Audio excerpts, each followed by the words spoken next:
अमावस की रात के गहरे सन्नाटे को चीरते हुए 500 भिक्षुओं के कदम चैत वन की तरफ बढ़ रहे थे। मीलों की यात्रा करके तथागत गौतम बुद्ध अपने भिक्षुओं के साथ हर वर्ष ऋतु में जैत वन विहार करने आया करते थे।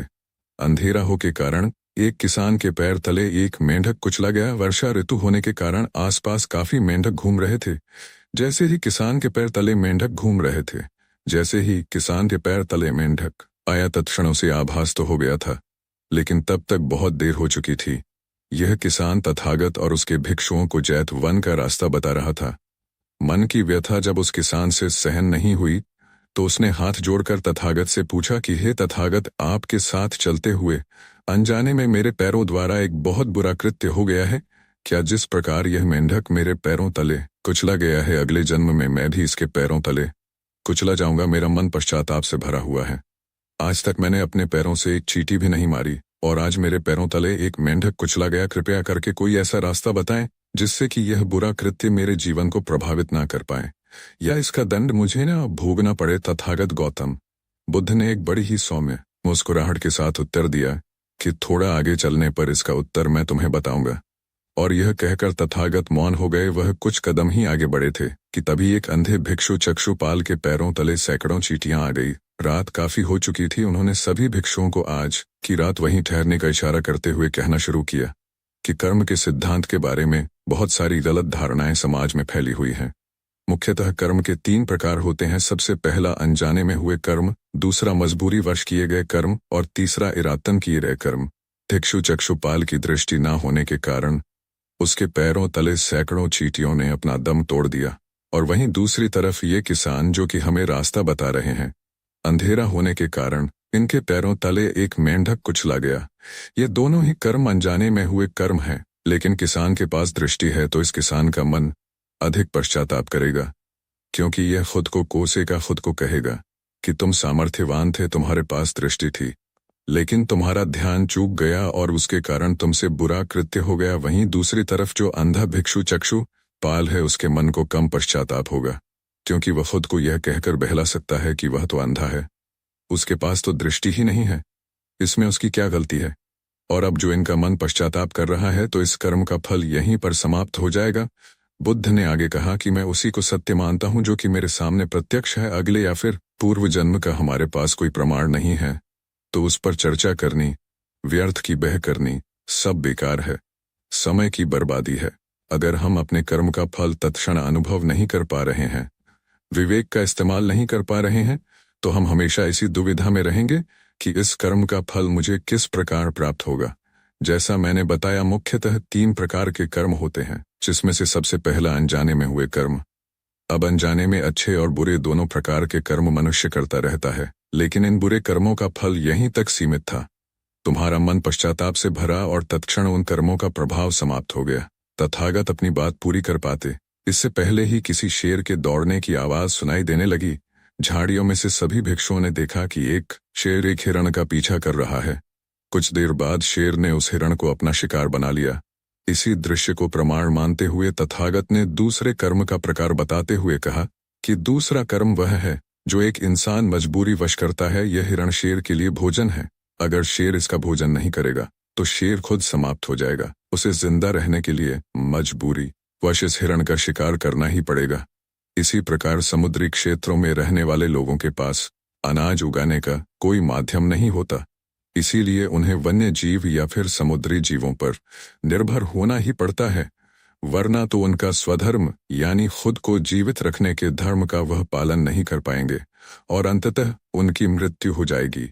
इस प्रकार के कृत्य के लिए मनुष्य को जिम्मेदार ठहराना बिल्कुल नाइंसाफी होगी। एक वेश्या जो अपनी देह का व्यापार करती है, अपने बच्चे को पालने के लिए उस वेश्या को तुम तब तक जिम्मेदार नहीं ठहरा सकते जब तक वह कुछ और काम करने में सक्षम ना हो। अगर अपने शरीर की काम वासना पूरी करने के लिए, अयाशी और आराम करने के लिए वह वेश्या बनी है, तो उसको जिम्मेदार ठहराया जा सकता है। लेकिन जिनके पास दूसरा कोई विकल्प ही ना हो, तो ऐसी परिस्थितियों में उनको घृणित समझना, समाज से उनका बहिष्कार करना, यह मनुष्य की मूर्खता होती है। तथागत ने आगे इस बात की और गहराई बताते हुए कहा कि मजबूरी वश किए गए कर्म के भी 2 प्रकार होते हैं।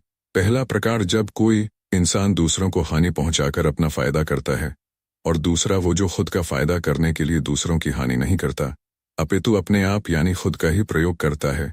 इसे ऐसे समझिए कि एक तरफ विषा अपना शरीर बेच रही है, किसी दूसरे को हिंसा नहीं पहुंचा रही, वहीं दूसरी तरफ एक मांस विक्रेता जो मांस को बेचता है, वह किसी पशु को हानि पहुंचाकर खुद का फायदा कर रहा है। तो ऐसी परिस्थिति में मांस बेचने वाले विक्रेता का मन धीरे धीरे समय के साथ कठोर होता चला जाएगा, क्योंकि वह प्रतिदिन हिंसा कर रहा है और हिंसा करने वाले मन के पास कठोरता पहुंच ही जाती है।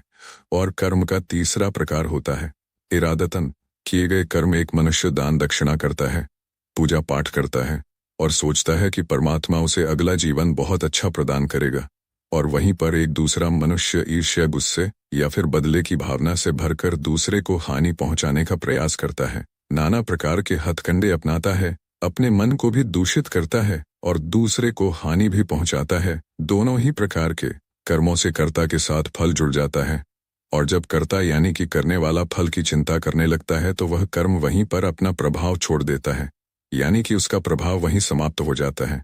जब आप किसी कर्म के फल के बारे में चिंता करते हैं, उसको सोचकर करते हैं, कर्म वही फलित होता है।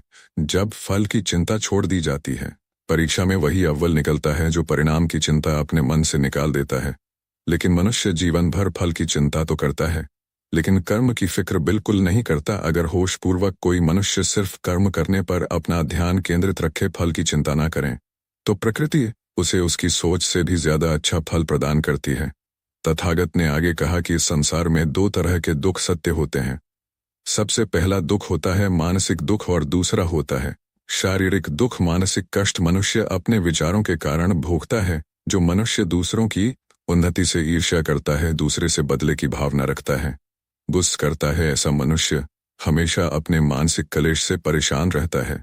वह अपने चारों तरफ एक ऐसा जाल बुन लेता है जिसमें उलझ कर वह जीवन भर अपने अंदर ही अंदर घुटता रहता है, अपने मानसिक कष्टों को झेल रहता है। और वहीं पर एक दूसरा मनुष्य जो मानव जाति की भलाई के लिए काम करता है, दुर्बल की रक्षा हेतु अपना जीवन समर्पित कर देता, उसका हृदय सागर की भांति विशाल होता चला जाता है, जिसमें जहां तहां आनंद की लहरें उठती रहती हैं। ऐसा मनुष्य ब्रह्मांड से एकाकार स्थापित कर लेता है, उस सत्ता के साथ एक हो जाता है जो सत्ता इस संसार को चला रही है।